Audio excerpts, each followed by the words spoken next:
Bonjour et bienvenue dans cette nouvelle vidéo de Draw My Economy. Aujourd'hui, on va voir comment l'État vous ruine avec l'argent magique. Avant de démarrer, on m'a demandé de vous transmettre une alerte de la police. Il y a eu un vol très important dans un supermarché. On a volé 2000 cartouches de cigarettes et 1500 carottes. La police recherche un gros lapin qui tousse. Si vous avez des infos, appelez le 17. L'argent magique. Est-ce que ça vous dit quelque chose ? C'est une expression qu'on critique beaucoup en ce moment, mais en même temps, qui nous rassure. Eh bien, d'après le livre de Jean-Marc Daniel, Il était une fois l'argent magique, on ne devrait pas se sentir rassuré. En réalité, on nous fait rêver d'argent intarissable tombé du ciel et qui renflouerait les caisses de l'État à la moindre récession. Pourtant, c'est tout le contraire qui se passe. Et le livre de Jean-Marc Daniel est là pour vous montrer à quel point cela peut être terrible. Je vous ai mis un lien dans la description pour que vous puissiez acheter le livre de Jean-Marc Daniel sur Amazon ou sur Kindle. Tout d'abord, est-ce que l'argent illimité est une réalité ou une illusion ? Avant de parler du problème de l'argent magique, vous devez d'abord comprendre comment fonctionne la création de monnaie. Si vous avez suivi des cours de sciences économiques et sociales au lycée, alors là, le livre de Jean-Marc Daniel va vous rappeler des souvenirs. À la base du processus de création monétaire, il y a l'agent économique, ça peut être une entreprise, ça peut être un particulier, qui a besoin de faire des dépenses. Sauf qu'il n'a pas les ressources financières pour les faire. Du coup, il va aller chercher cet argent auprès d'une banque commerciale, qui va le lui accorder sous forme de crédit. Ce sont donc les banques, en tant que fournisseurs de services financiers, qui vont créer la monnaie. Il faut savoir qu'elles ne vont pas systématiquement avoir besoin de créer de la monnaie. Elles peuvent utiliser les dépôts d'autres clients pour accorder le crédit. Mais quoi qu'il en soit, c'est grâce à ce crédit que l'argent liquide va circuler dans le système économique. En retour, le client qui a reçu le prêt va produire de la richesse dans le but de le rembourser. Par exemple, une entreprise va se mettre à créer un produit qu'il va vendre et une partie de cette vente va servir à rembourser son crédit. Donc logiquement, une banque ne prêtera pas d'argent à un agent économique qui ne peut pas la rembourser. Le stock de monnaie va donc petit à petit augmenter. Les banques commerciales ne peuvent pas créer de la monnaie autant qu'elles le veulent. La Banque centrale est là pour veiller à ce que la quantité d'argent présente soit suffisante pour les besoins des ménages et des entreprises. Mais également à ce qu'il n'y en ait pas trop.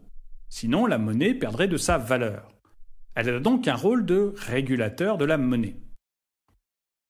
En théorie, la Banque centrale ne crée pas de monnaie et n'intervient pas directement sur le marché. En revanche, c'est elle qui édite les billets et les pièces qui sont remis aux acteurs économiques par les banques. Toutefois, les banques centrales, parfois, se mettent à financer la dette publique en donnant de l'argent au trésor public. C'est ce qu'on appelle la planche à billets. Le Trésor réinjecte cette monnaie dans le marché, ce qui fait augmenter la masse monétaire.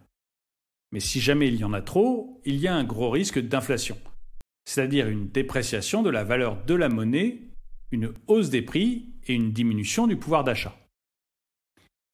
Une fois qu'on a compris tout ça, on peut se mettre à regarder ce qui s'est passé en France depuis la crise sanitaire du Covid-19. Et surtout, ce que fait le gouvernement Macron avec cette dette publique. Et là, vous allez avoir chaud aux oreilles. Dans Il était une fois l'argent magique de Jean-Marc Daniel, il y a un principe que l'auteur veut qu'on comprenne bien. Si un État veut être en bonne santé, il faut absolument qu'il y ait un équilibre entre la monnaie produite par les banques, les richesses produites par l'économie et les dépenses de l'État. Malheureusement, la crise du Covid a donné un grand coup de pied dans cet équilibre. Certes, depuis très longtemps, la France dépense plus qu'elle ne produit, et c'est vraiment pas bon. Mais là, c'est encore pire. Elle ne produit pas, mais on dépense, et en très grosse quantité. C'est-à-dire que depuis plus d'un an maintenant, on n'a pas arrêté d'user de la planche à billets. En fait, la Banque centrale a injecté des milliards d'euros dans le système économique. Sauf qu'en retour, il n'y a aucun remboursement et encore moins de richesses produites. Alors, il y en a qui sont plutôt contents là-dedans. Ils ne travaillent pas, ils restent chez eux, mais ils sont quand même payés. Et ça, c'est plutôt le pied. Ils ont le beurre, l'argent du beurre et la crémière. Ou le crémier, ça dépend de la sexualité. Mais ce n'est pas normal. Car en attendant, cet argent que la Banque centrale a créé pour prêter au Trésor public, qui va le rembourser? On s'en est servi pour continuer à importer. Donc on a rempli les caisses des Japonais, des Hongkongais, des Taïwanais, des Finlandais, etc.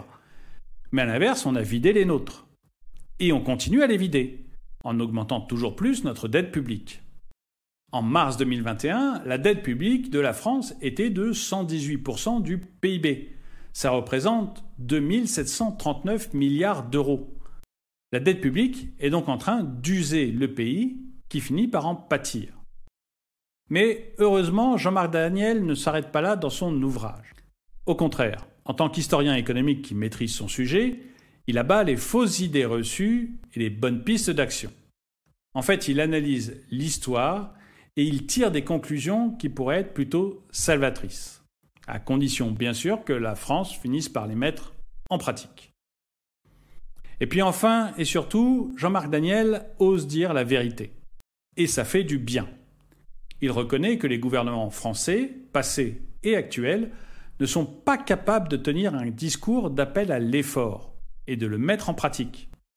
En plus, il nous ouvre les yeux sur la gravité et sur l'absurdité de ce que fait le gouvernement Macron en ce moment. On a commis l'erreur de croire que la dette pouvait se substituer au travail. Or, ce n'est pas parce qu'on dépense qu'on est riche. C'est parce qu'on travaille qu'on le devient. Et une fois riche, on peut se mettre à dépenser. Et le dicton du jour. Si tu trouves que l'horizon n'est pas net, reste à la buvette. Merci d'avoir regardé cette vidéo, mettez-lui un pouce vers le haut, commentez-la, partagez-la. Merci à tous ceux qui ont rejoint la chaîne et je vous dis à très bientôt.